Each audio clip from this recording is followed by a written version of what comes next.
साथियों, आप सभी का इस प्लेटफॉर्म पर स्वागत है। यहाँ पर हम लोग यूपी पीसीएस 2021 जिसकी प्रारंभिक परीक्षा अक्टूबर 2021 में होना निर्धारित है, उसके लिए टेस्ट देख रहे हैं। और यह जो टेस्ट हम लोग देख रहे हैं, यह मेक आईएएस जो संस्था है, इनके द्वारा यूपी पीसीएस के लिए 10 मॉक टेस्ट की सीरीज निकाली गई है। उसी में से हम लोग दूसरा जो मॉक टेस्ट इनका है, उसको यहाँ पर हम लोग व्याख्या के साथ देख रहे हैं। तो इसके पहले पार्ट में हम लोग 75 क्वेश्चन कंप्लीट कर चुके हैं। अब इस पार्ट में जो सेकंड पार्ट है, इसमें हम लोग नेक्स्ट 75 क्वेश्चन को कंप्लीट करेंगे। तो चलिए प्रारंभ करते हैं। गृह के संदर्भ में निम्नलिखित कथनों पर विचार कीजिए। तो देखिए, यह भारत का राष्ट्रीय रेटिंग तंत्र है, बिल्कुल सही। इस रेटिंग सिस्टम का प्राथमिक उद्देश्य ग्रीन बिल्डिंग डिजाइन करने में मदद करना है। तो दोनों ही कथन यहाँ पर सही हैं। तो सी ऑप्शन आपका सही हो जाएगा। गृह का पूरा नाम क्या है? Green rating for integrated habitat assessment. यहाँ पे 76 नंबर क्वेश्चन छूट गया है, तो इसको एक बार देख लेते हैं। इंडियन ग्रीन बिल्डिंग काउंसिल की स्थापना कब की गई थी? तो इसकी स्थापना वर्ष 2001 में किसके द्वारा? कन्फेडरेशन ऑफ इंडियन इंडस्ट्री के द्वारा की गई थी। और इसका उद्देश्य क्या रहा है? सभी के लिए संपोषणीय रूप से निर्मित पर्यावरण का विकास करना एवं भारत को 2025 तक संपोषणीय निर्मित पर्यावरण में विश्व नेतृत्वकर्ताओं में से एक बनाना है। आगे चलते हैं, 78 नंबर क्वेश्चन को देखते हैं। स्वच्छ विकास तंत्र अर्थात क्लीन डेवलपमेंट मैकेनिज्म CDM के संदर्भ में निम्नलिखित कथनों पर विचार कीजिए। पहला, यह नगोया प्रोटोकॉल के अनुच्छेद 12 में वर्णित है। तो ये कथन आपका गलत है, क्योंकि ये नगोया प्रोटोकॉल में नहीं बल्कि क्योटो प्रोटोकॉल के अनुच्छेद 12 में वर्णित है। दूसरा, यह देशों को कार्बन क्रेडिट प्राप्त करने का प्रावधान करता है। तो दूसरा कथन आपका सही है। तो इसमें बी ऑप्शन आपका सही हो जाएगा। आगे चलते हैं, निम्नलिखित कथनों पर विचार कीजिए। इको मार्क योजना पर्यावरण वन मंत्रालय की पहल है, बिल्कुल सही है। इसे 1991 में प्रारंभ किया गया था, ये भी सही है। दोनों ही कथन सही है। सी ऑप्शन आपका सही हो जाएगा। आगे चलते हैं, 80 नंबर क्वेश्चन देखते हैं। निम्नलिखित कथनों पर विचार कीजिए। कोर प्रभाव एज इफेक्ट एक निम्न विविधता वाला क्षेत्र होता है, नहीं, यह एक अत्यधिक विविधता जैव विविधता वाला क्षेत्र होता है। तो पहला वाला कथन आपका गलत हो गया। दूसरा, यहाँ पर दो क्षेत्र परस्पर ओवरलैप करते हैं, ठीक है, तो व्याप्त होते हैं, तो ये आपका सही है। तो दूसरा वाला कथन सही है, अर्थात बी ऑप्शन आपका सही हो जाएगा। अगला है, शंकुधारी वन के संदर्भ में निम्नलिखित कथनों पर विचार कीजिए। ये कठोर लकड़ी के वन हो नहीं, ये कठोर लकड़ी के वन नहीं होते हैं, बल्कि ये मुलायम लकड़ी के वन होते हैं। और इन वृक्षों की पत्तियां अधिक चौड़ी होती नहीं, इनकी पत्तियां जो होती हैं, पत्तियां मोटी और सुई के आकार की होती हैं, जो कम वाष्पोत्सर्जन करती हैं। तो इस प्रकार से दोनों कथन यहाँ पर गलत हैं। तो डी ऑप्शन आपका सही हो जाएगा, मतलब कोई भी सही इसमें नहीं है। ये जो आपके शंकुधारी वन होते हैं, उत्तरी ध्रुवीय क्षेत्र के चारों ओर यूरोप, एशिया व उत्तरी अमेरिका महाद्वीपों में व अन्य भागों में ऊंचे पर्वतों पर पाए जाने वाले मुलायम लकड़ी के वन होते हैं। आगे चलते हैं, सवाना बायोम के संदर्भ में निम्नलिखित में से कौन सा कथन असत्य है?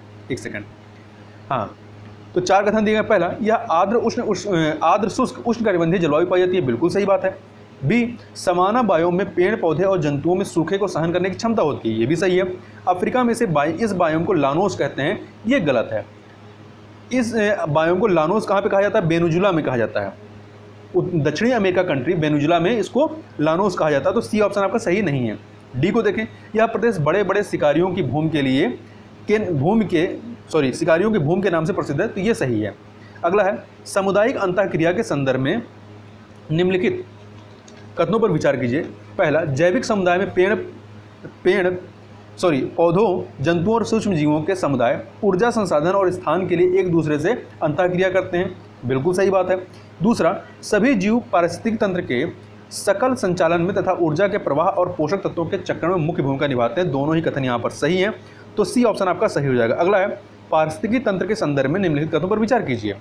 पहला, यह किसी स्थान पर पाए जाने वाले केवल जीवों के मध्य परस्पर संबंध होता है, तो ये आपका कथन गलत है, क्योंकि यह केवल जीवों के नहीं बल्कि पारिस्थितिक तंत्र में विभिन्न पारिस्थितिक तंत्र के क्या होता है, किसी स्थान पर पाए जाने वाले किसी जीव समुदाय का वातावरण से तथा अन्य जैविक समुदाय से परस्पर संबंध होता है, और इसी पारस्परिक संबंध को पारिस्थितिकी तंत्र कहते हैं। तो पहला वाला कथन आपका गलत हो गया। दूसरा, पारिस्थितिकी तंत्र शब्द का प्रयोग सर्वप्रथम टांसले ने 1935 में किया था, तो ये वाला कथन आपका सही है। तो आपका यहाँ पर केवल बी सही हो जाएगा। एक सेकंड, यहाँ पर केवल बी, केवल कथन 2। अगला है, निम्नलिखित कथनों पर विचार कीजिए। पारिस्थितिकी तंत्र में विभिन्न जीव अर्थात पौधे तथा जंतु अपनी पोषण संबंधी आवश्यकताओं के अनुसार एक दूसरे पर आश्रित रहते हैं, बिल्कुल सही बात है।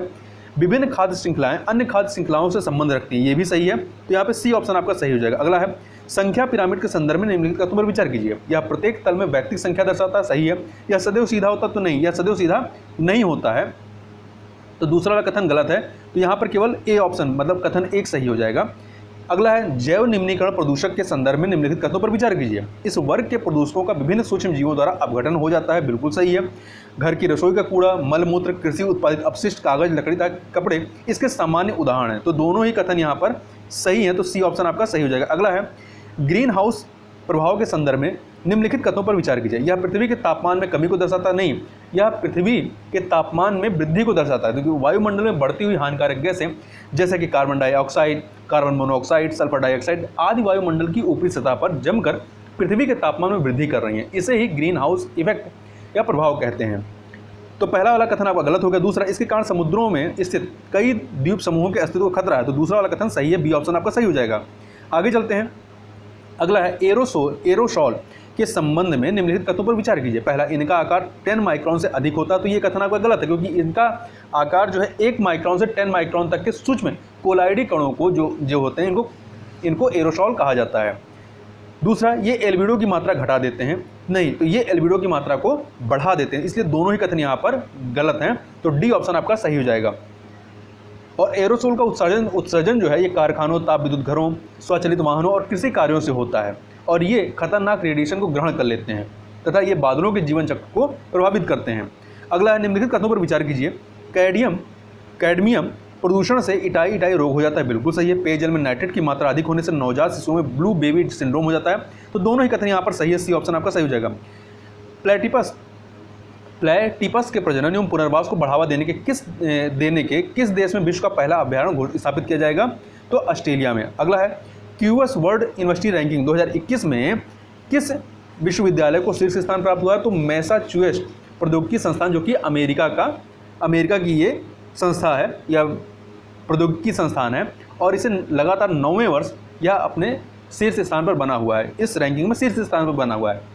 यदि भारत की बात करें तो भारत की तरफ से जो सबसे सर्वश्रेष्ठ रैंकिंग जिसकी रही है वह है भारतीय प्रौद्योगिकी संस्थान बॉम्बे का, अर्थात IIT बॉम्बे का। इसको ओवरऑल इस सूची में 172 रैंक मिली है, और भारत की तरफ से सबसे सही रैंक इसी की है। इस प्रकार से भारत का कोई भी संस्थान शीर्ष 100 में नहीं है।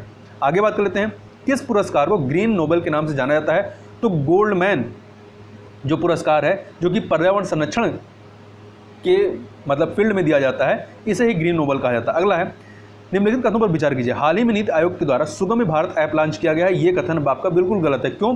क्योंकि सामाजिक न्याय और अधिकारिता मंत्री थावरचंद गहलोत के द्वारा सुगम्य भारत ऐप को लॉन्च किया गया था। दूसरा, इस ऐप का उद्देश्य दिव्यांगों के प्रति लोगों को अधिक संवेदनशील बनाना और उनके लिए सुविधाएं बढ़ाना है, तो दूसरा वाला कथन सही है, बी ऑप्शन आपका सही हो जाएगा। हाल ही में किस कंप्यूटर निर्माता कंपनी ने समुद्र में प्लास्टिक कचरे का उपयोग करके अपना पहला कंप्यूटर विकसित किया है, तो यहाँ पे ऑप्शन देख लेते हैं पहले। तो इसमें आपका HP ने विकसित किया है। इनके द्वारा पवेलियन 13, पवेलियन 14 और पवेलियन 15 नामक लैपटॉप का निर्माण किया गया है। अगला है 96 नंबर क्वेश्चन, मूल संविधान में अनुच्छेद 35 से 50 तक कुल 16 अनुच्छेद नीति निर्देशक तत्व के रूप में शामिल किए गए थे, तो ये कथन आपका गलत है, क्योंकि 35 से 50 नहीं है, बल्कि 36 से 51 तक 16 को शामिल किया गया है, तो पहला वाला आपका गलत हो गया। दूसरा, नीति निर्देशक तत्व किसी भी न्यायालय द्वारा परिवर्तनीय नहीं है, तो दूसरा वाला आपका सही है। अगला है निम्नलिखित कथनों पर विचार कीजिए। अनुच्छेद 36 के अनुसार भाग 4 न्यायालय द्वारा परिवर्तनीय नहीं है, तो ये भाग 4 में नहीं है, ठीक है। तो अनुच्छेद 36 के अनुसार क्या बात कही गई के अनुसार या इस भाग में जब तक कि संदर्भ से अन्यथा अपेक्षित ना हो, राज्य का वही अर्थ जो भाग 3 में है, जबकि अनुच्छेद 37 में जो लिखा गया कि भाग 4 है तो राज्य की परिभाषा की चर्चा करता है, तो ये गलत है। ये आपके देखिए, ये वाला जो काम है ये आपका आर्टिकल 36 के भाग 3 में है, ठीक है। और अनुच्छेद 37 में क्या है कि इस भाग में अंतर्विष्ट तत्वों का लागू होना, अर्थात इस भाग में अंतर्विष्ट उपबंध किसी न्यायालय द्वारा परिवर्तनीय नहीं होंगे, किंतु फिर भी इनमें अधिकथित तत्व देश के शासन में मूलभूत है और विधि बनाने में इन तत्वों को लागू करना राज्य का कर्तव्य होगा। तो ये जो 36 में जो लिखा है ये 37 में होगा, और जो 37 में लिखा है वो 36 में होगा। यहाँ पे इस प्रकार से कोई भी कथन सही नहीं है, डी ऑप्शन आपका सही हो जाएगा। आगे चलते हैं, निम्नलिखित कथनों पर विचार कीजिए। अनुच्छेद 39 के या 39 का या 39A सामान्य न्याय और निःशुल्क विधिक सहायता का प्रावधान करता है, ये बिल्कुल सही है, ठीक है। दूसरा, इसे संविधान में 44वें संविधान संशोधन अधिनियम 1978 द्वारा जोड़ा गया था, तो ये गलत है क्योंकि 42वें संविधान संशोधन अधिनियम 1976 के द्वारा जोड़ा गया था। तो पहला वाला कथन ही केवल सही है। अगला है, दो कथन दिए गए। अनुच्छेद 48 का के अनुसार राज्य जो है देश के पर्यावरण के संरक्षण तथा संवर्धन का और वन तथा वन्य जीवों की रक्षा करने का प्रयास करेगा। बिल्कुल सही है। इसे 44वें संविधान संशोधन अधिनियम 1978 द्वारा जोड़ा गया था, नहीं, इसे भी 42वें संविधान संशोधन अधिनियम 1976 के द्वारा जोड़ा गया था। तो केवल पहला वाला कथन आपका सही हो जाएगा। क्वेश्चन नंबर 100 देख लेते हैं। निम्नलिखित कथनों पर विचार कीजिए। भारतीय संविधान में मूल कर्तव्यों को सरदार स्वर्ण सिंह समिति की अनुशंसाओं के आधार पर जोड़ा गया था। बिल्कुल सही है। दूसरा, 11 मूल कर्तव्यों को 42वें संविधान संशोधन के माध्यम से संविधान में शामिल किया। 11 नहीं बल्कि 10 मूल कर्तव्यों को। ठीक है, तो आपका केवल पहला वाला ही कथन यहाँ पर सही होगा, दूसरा वाला कथन सही नहीं है। आगे देखते हैं। एक बात और सुन लीजिए, 42वें संविधान संशोधन अधिनियम 1976 के माध्यम से संविधान के भाग 4 का में अनुच्छेद 51 का के तहत 10 मूल कर्तव्यों को शामिल किया गया था।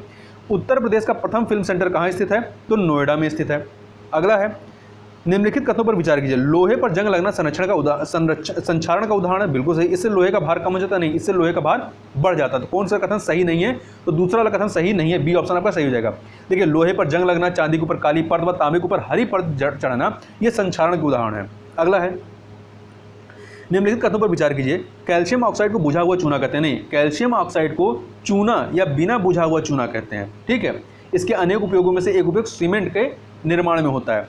कैल्शियम हाइड्रोक्साइड जल के साथ तीव्रता से अभिक्रिया करके बुझे हुए चूने का निर्माण करता है, नहीं, कैल्शियम ऑक्साइड जो है ये जल के साथ तीव्रता से अभिक्रिया करके बुझे हुए चूने अर्थात कैल्शियम हाइड्रोक्साइड का निर्माण करके अधिक मात्रा में ऊष्मा उत्पन्न करता है। और बुझे हुए चूने के इस विलयन का उपयोग दीवारों की सफेदी के लिए किया जाता है। तो यहाँ पे दोनों ही कथन आपके गलत हैं, इसलिए डी ऑप्शन आपका सही हो जाएगा। अगला है, 2 सूचियाँ, इन्हें सुमेलित करना है। तारापुर आपका महाराष्ट्र से संबंधित है, कुंडनकुल्लम तमिलनाडु, रावतभाटा राजस्थान और कैगा कर्नाटक से। इस प्रकार से आपका ऑप्शन जो है 4, 2, 1, 3 बी ऑप्शन आपका सही हो जाएगा। आगे चलते हैं क्वेश्चन नंबर 105 पे। 105 क्वेश्चन नंबर है कि निम्नलिखित कथनों पर विचार कीजिए। 2 कथन है। सेल गैस प्राकृतिक गैस का एक गैर परंपरागत रूप है। बिल्कुल सही है। यह नवीकरणीय ऊर्जा संसाधन नहीं, या नवीकरणीय ऊर्जा संसाधन तो नहीं है। तो इसमें केवल पहला वाला ही कथन सही है, ए ऑप्शन सही हो जाएगा। तुलनात्मक रूप से यह कम पर्यावरणीय नुकसान के चलते इसे पेट्रोलियम और कोयले जैसे जीवाश्म ईंधनों के रूप में विकसित किया जा रहा है। अगला है, निम्नलिखित कथनों पर विचार कीजिए। खनिज तेल के लिए पूर्ण रूप से भारत जो है खनिज तेल के लिए पूर्ण रूप से आयात पर निर्भर है।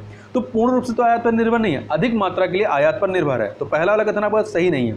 भारत में पेट्रोलियम के उत्पादन में असम प्रथम स्थान पर, नहीं, पेट्रोलियम के उत्पादन में प्रथम स्थान पर राजस्थान है, दूसरे पे गुजरात है और तीसरे पे असम है। ठीक है, तो दोनों ही कथन यहाँ पर सही नहीं है, तो डी ऑप्शन आपका सही हो जाएगा। देखिए, प्राकृतिक गैस की यदि बात करेंगे तो इसके भंडारण की दृष्टि से क्रमशः नंबर 1 पे असम है, दूसरे पे गुजरात है और तीसरे पे आंध्र प्रदेश है। जबकि प्राकृतिक गैस के उत्पादन में सबसे अधिक उत्पादन असम करता है, फिर गुजरात दूसरे नंबर पे और तीसरे पे राजस्थान है।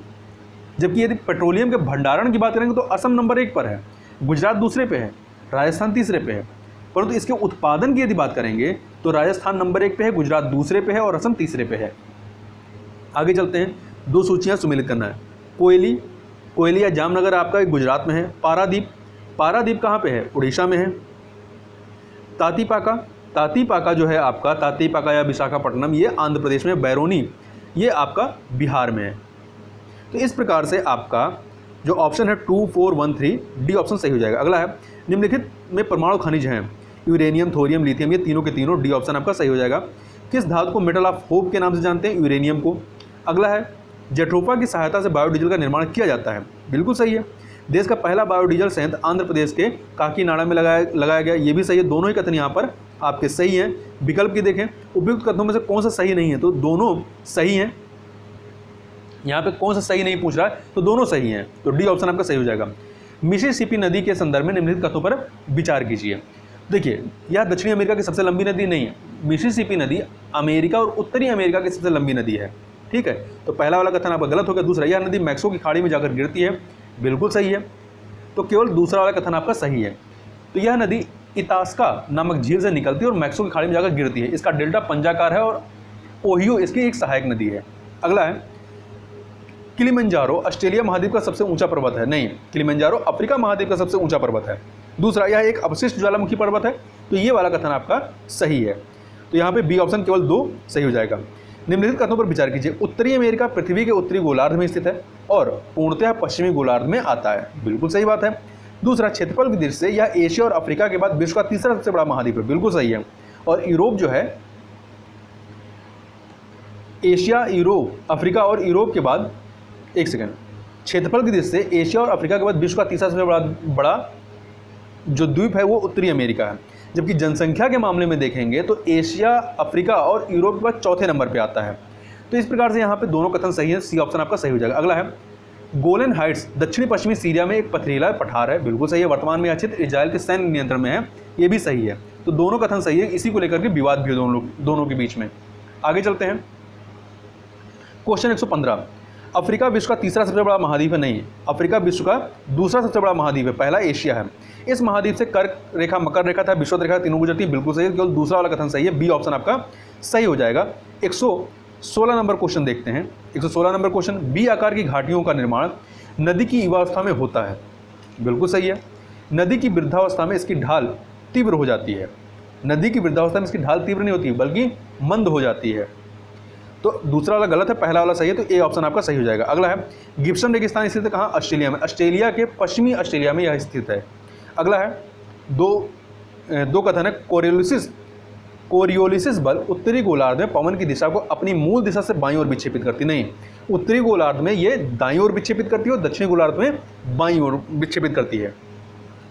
ठीक है, तो पहला वाला कथन गलत हो गया। विषुवत रेखा पर इसका प्रभाव अधिकतम होता है। नहीं, विषुवत रेखा पर न्यूनतम होता है और शून्य होता है और ध्रुवों पर जो है अधिकतम होता है। इस प्रकार से दोनों कथन आपके गलत हैं, तो डी ऑप्शन आपका सही हो जाएगा। अगला है, शुक्र और यूरेनस की परिक्रमण की दिशा अन्य ग्रहों से विपरीत होती है। बिल्कुल सही बात है। शुक्र और यूरेनस घड़ी की सुई के विपरीत दिशा में घूमते हैं, तो ये वाला कथन गलत है। कौन सा सही नहीं है? तो आपका बी सही नहीं है। देखिए, शुक्र और यूरेनस की परिक्रमण की दिशा अन्य ग्रहों के विपरीत होती है। बिल्कुल सही बात है। शुक्र और यूरेनस घड़ी की सुई की दिशा अर्थात क्लॉकवाइज घूमते हैं, जबकि जो अन्य जो ग्रह हैं वो घड़ी की सुई के विपरीत अर्थात एंटी क्लॉकवाइज घूमते हैं। तो ये बात याद रखिएगा, शुक्र और यूरेनस क्लॉकवाइज घूमते हैं और अन्य जो है पृथ्वी भी आपका एंटी क्लॉकवाइज घूमती है। नीचे 2 वक्तव्य दिए गए हैं कथन कांड के। पहला है, कथन है, उष्णकटिबंधीय क्षेत्र में सबसे अधिक ऊष्मा प्राप्त होती है। बिल्कुल सही बात है। कारण, कर्क रेखा एवं मकर रेखा के बीच सभी अक्षांश पर सूर्य वर्ष में एक बार दोपहर में सिर के ठीक ऊपर होता है। ये सही है। कथन कांड सही है और व्याख्या भी हो रही है। आगे चलते हैं। पूंजी निर्माण के संदर्भ में निम्नलिखित कथनों पर विचार कीजिए। इसके द्वारा अर्थव्यवस्था में पूंजी स्टॉक में वृद्धि लाई जाती है। बिल्कुल सही है। पूंजी निर्माण क्या होता है? वह प्रक्रिया जिसके द्वारा किसी अर्थव्यवस्था में पूंजी स्टॉक में वृद्धि लाई जाती है, उसे ही हम पूंजी निर्माण करते हैं। यह आर्थिक विकास का प्रधान चालक तत्व है। दोनों कथन यहाँ पर सही है, सी ऑप्शन आपका सही हो जाएगा। अल्प विकसित देशों के विकास से संबंधित सिद्धांत तथा दृष्टिकोण के संबंध में सही सुमेलित कौन से हैं? निम्न संतुलन पाश सिद्धांत नेल्सन ने दिया। बिल्कुल सही है। आवश्यक न्यूनतम प्रयास सिद्धांत लेवेस्तीन ने दिया। ये भी सही है। प्रच्छन्न बेरोजगारी सिद्धांत रेगनर नर्क्स ने दिया। ये भी सही है। तो तीनों यहाँ पे सही है। डी ऑप्शन आपका सही हो जाएगा। ये ऐसी वस्तुएं जिनकी कीमत में कमी से उनकी मांग में वृद्धि होती है कहलाती हैं गीफन वस्तुएं। अगला निम्नलिखित कथनों पर विचार कीजिए। मांग एवं पूर्ति की शक्तियों को बाजार यंत्र कहा जाता है। सही है। बाजार में अत्यधिक प्रतिस्पर्धा से उपभोक्ता को हानि होती है। नहीं, अत्यधिक प्रतिस्पर्धा से उपभोक्ता को लाभ होता है। तो कौन सा सही नहीं? दूसरा सही नहीं है। अगला है, बाजार की ऐसी स्थिति जिसमें किसी वस्तु का अकेला क्रेता होता है उसे क्रेताधिकार मोनोपोंसी कहते हैं। सही है। ऐसी स्थिति में क्रेता को हानि होती है। नहीं, ऐसी स्थिति में क्रेता को लाभ होता है। तो कौन सा सही? केवल ए सही है। अगला है, किसी गर्म स्रोत से ऊष्मा विद्युत चुंबकीय त्वरण के रूप में संचरित होती है, जिसे विकिरण कहते हैं। सही है। विकिरण के लिए माध्यम की आवश्यकता नहीं होती। तो ये भी सही। दोनों कथन यहाँ पर आपके सही हैं। एक सेकंड, तो यहाँ पे सी ऑप्शन आपका सही हो जाएगा। आगे चलते हैं। 2 कथन दिए गए। ध्वनि में आवृत्ति परिवर्तन के प्रभाव को सर्वप्रथम जॉन डॉपलर ने 1842 में प्रतिपादित किया था। सही है। दूसरा, डॉपलर का प्रभाव प्रकाश तरंगों के लिए लागू नहीं होता। ये गलत है। ये जो है प्रकाश तरंगों के लिए भी लागू होता है। तो यहाँ पर केवल पहला कथन ए ऑप्शन सही हो जाएगा। निम्नलिखित कथनों पर विचार कीजिए। टोकोमीटर यंत्र से केवल वायुयानों की गति मापी जाती है। नहीं, वायुयानों, मोटर नाव इत्यादि की गति मापी जाती है। तो पहला वाला कथन आपका गलत हो गया। श्यानता गुणांक का मात्रक पॉइज होता है। ये सही है। तो केवल कौन सही है? B option. निम्नलिखित युगों में कौन सा सही सुमेलित नहीं है? लंबाई का मूल मात्रक मीटर होता है, द्रव्यमान का मूल मात्रक किलोग्राम होता है, समय का सेकंड होता है, विद्युत धारा का मूल मात्रक केल्विन नहीं होता बल्कि एम्पियर होता है। तो डी ऑप्शन आपका सही नहीं है। ध्वनि के संदर्भ में निम्नलिखित कथनों पर विचार कीजिए। यह ठोस, द्रव, गैस व निर्वात सभी में संचरण कर सकती है। नहीं, ठोस, द्रव, गैस में तो संचरण कर सकती है, परंतु निर्वात में संचरण नहीं कर सकती। इसके लिए माध्यम की आवश्यकता होती है। तो पहला वाला गलत हो गया। इसकी तीव्रता या प्रबलता डेसिबल में मापी जाती है, सही है। कौन सा सही नहीं है? तो पहला वाला सही नहीं है, ए ऑप्शन आपका सही हो जाएगा। आगे चलते हैं 130 के बाद 131 पे। रेडियो तथा बेतार टेलीग्राफी के आविष्कारक कौन है? जी मार्कोनी रहे हैं। अगला है, निम्नलिखित में से कौन सी सदिश राशियां हैं? तो देखिए इसमें संवेग और त्वरण ये आपकी सदिश राशियां हैं। इसके अतिरिक्त जैसे कि बल है, वेग है, संवेग, त्वरण इत्यादि सदिश राशियां हैं। जबकि चाल है, दूरी है, द्रव्यमान है, घनत्व है, आयतन है, समय, ताप, कार्य, विद्युत धारा, दाब, ऊर्जा इत्यादि जो हैं ये अदिश राशियां हैं। आगे चलते हैं 133 नंबर क्वेश्चन को। दो सूचियां हैं, पश्चिम बिहार और संबंधित जिला। पटना पश्चिम बिहार आपका पटना में नहीं बल्कि एटा जिला में है। सुरहा ताल पश्चिम बिहार या जिसे लोकनायक जयप्रकाश नारायण पश्चिम बिहार भी कहते हैं, ये बलिया में है। लाख बहुशी पश्चिम बिहार ये आपका कन्नौज में है। कहाँ पे? कन्नौज में। सांडी पश्चिम बिहार हरदोई में है। इस प्रकार से आपका 3142 बी ऑप्शन आपका सही हो जाएगा। अगला है, उत्तर प्रदेश के संदर्भ में निम्नलिखित युगों में से सही सुमेलित नहीं है। राजकीय पुष्प पलाश, ये झारखंड का भी राजकीय पुष्प है। राजकीय पशु, राजकीय वृक्ष बरगद नहीं है बल्कि क्या है? अशोक का वृक्ष है। तो ये वाला सही नहीं है। राजकीय खेल हॉकी है। तो कौन सा सही है? तो पहला और तीसरा ही आपका सही है। इसमें बताना कौन सा सही नहीं है। तो आपका बी वाला कथन 2, ये 2 वाला सही नहीं है, तो बी ऑप्शन आपका सही हो जाएगा। इसके अतिरिक्त देखिए, राजकीय पक्षी क्या है? सारस अथवा क्रोच है। राजकीय पशु बारहसिंगा है। आगे चलते हैं, उत्तर प्रदेश का सर्वाधिक विधानसभा सीट वाला जिला कौन सा है? तो प्रयागराज है। यहाँ पे 12 विधानसभा सीटें हैं। अगला है, 2 कथन दिए गए। लौह इस्पात उद्योग को किसी देश के आर्थिक विकास की धुरी माना जाता है, बिल्कुल सही है। भारत में इसका सबसे पहला बड़े पैमाने का कारखाना 1907 में झारखंड राज्य में स्थापित किया गया था। ये भी आपका सही है। दोनों कथन यहाँ पर आपके सही हैं। थोड़ी सी चीज़ों को और देख लेते हैं। तो भारत में इसका सबसे पहला बड़े पैमाने पर कारखाना या पैमाने का कारखाना 1907 में झारखंड राज्य में स्वर्ण रेखा नदी की घाटी में साकची नामक स्थान पर जमदेश जी टाटा द्वारा स्थापित किया गया था। आगे चलते हैं, इस्पात संयंत्र और राज्य इनको सुमेलित करना। देखिए, राउरकेला कहाँ पे है? उड़ीसा में। भिलाई लौ छत्तीसगढ़। दुर्गापुर पश्चिम बंगाल। बोकारो झारखंड। तो इस प्रकार से ऑप्शन आप देखिए यहाँ पे। चलिए एक सेकंड, ये 1 2 3 4 आपका ए ऑप्शन सही हो जाएगा। अगला है, नीचे 2 वक्तव्य दिए हैं कथन और कारण वाला। कथन है, एल्युमिनियम कारखाने उन्हीं क्षेत्रों में स्थापित किए जाते हैं जहाँ कोयला प्रचुर मात्रा में मिलता है, बिल्कुल सही है। कारण क्या है? बॉक्साइट को गलाने के लिए बड़ी मात्रा में कोयले की आवश्यकता होती है। तो दोनों ही सही है, कथन कारण सही है और व्याख्या भी कर रहा है। अगला है, भारत में प्राप्त कुल कोयले का 98% भाग गोंडवाना क्षेत्र से प्राप्त होता है, बिल्कुल सही बात है। इस क्षेत्र से केवल एंथ्रोसाइट किस्म का कोयला प्राप्त होता है, ये गलत है, क्योंकि केवल एंथ्रोसाइट नहीं बल्कि यहाँ पे बिटुमिनस किस्म के कोयले भी मिलते हैं। तो केवल पहला वाला कथन सही है, दूसरा वाला सही नहीं है। निम्नलिखित युगों में से कौन सा सही सुमेलित नहीं है? जामनगर तेल रिफाइनरी गुजरात में, डिगबोई तेल रिफाइनरी असम में, तातीपाका तेल रिफाइनरी आंध्र प्रदेश में, बीना ऑयल रिफाइनरी ये पंजाब में नहीं बल्कि मध्य प्रदेश में। पंजाब में कौन सा है? गुरु गोविंद सिंह रिफाइनरी है। तो आपका डी वाला सही सुमेलित नहीं है। 2011 की जनगणना के अनुसार न्यूनतम जनसंख्या घनत्व वाला राज्यों का सही क्रम क्या है? तो ये है आपका अरुणाचल प्रदेश, मिजोरम, सिक्किम तथा नागालैंड। अरुणाचल प्रदेश में 17 है जनघनत्व, ठीक है। तो अरुणाचल प्रदेश, मिजोरम, सिक्किम तथा नागालैंड। अगला देखते हैं 142 नंबर क्वेश्चन। भारत में सबसे अधिक जनसंख्या वाला शहर कौन सा है? तो बृहत्तर मुंबई नगर समूह है। दूसरे पे दिल्ली है, तीसरे पे कोलकाता है।